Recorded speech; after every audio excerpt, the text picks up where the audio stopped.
On va faire ensemble le « dis si tu entends ouin » de la page 112 de ton manuel. Est-ce que tu entends ouin dans point? Oui, on entend ouin dans point. Alors, je l'écris.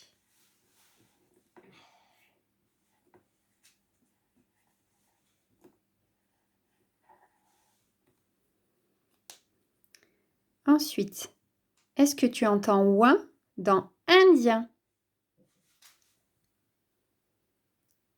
Non, on n'entend pas ouin dans indien. On entend yin, qui ressemble un petit peu, mais ce n'est pas ouin. Est-ce que tu entends ouin dans groin? Oui, on entend ouin dans groin. Alors, je l'écris. Le groin.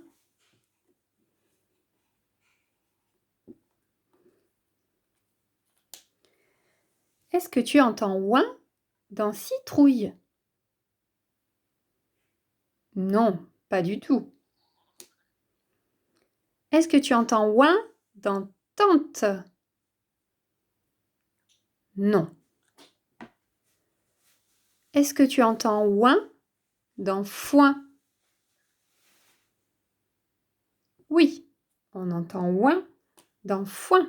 Je l'écris. Le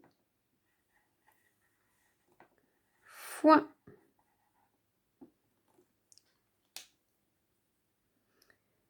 Est-ce que tu entends ouin dans chien? Non, on n'entend pas ouin dans chien. On entend yin. Yin ressemble un petit peu à ouin, mais ce n'est pas le même son. Est-ce que tu entends ouin dans épée? Non, pas du tout.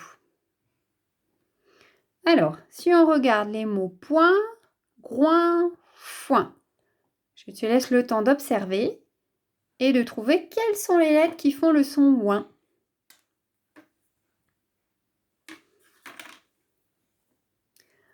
Dans point, il y a la lettre G qui est muette. Il y a le son P au début. Et ensuite le son ouin. On voit que ce sont les lettres O-I-N qui font le son ouin dans point. Ensuite, le groin. On entend gr au début et ouin à la fin, groin. On voit que ce sont les lettres O-I-N qui font le son ouin.